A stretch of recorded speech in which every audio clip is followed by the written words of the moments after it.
So we're going to be testing PIP and DIP flexion and extension. So first we're going to start with PIP flexion.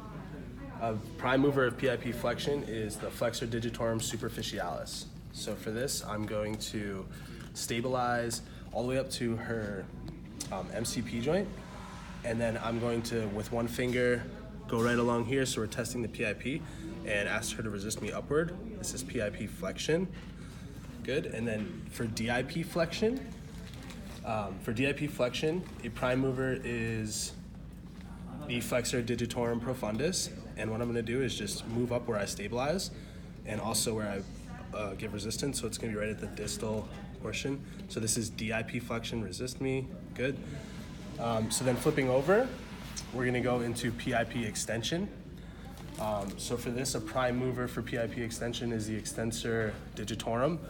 So I'm gonna stabilize right here all the way up to the MCP.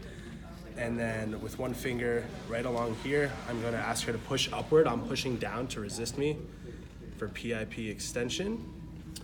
And then for DIP extension, a prime mover is again the extensor digitorum, and I'm just gonna move down where I stabilize and then also where the resistance comes from. So right at the distal portion of the finger, resist me, I'm pushing downward, she's pushing upward for DIP extension.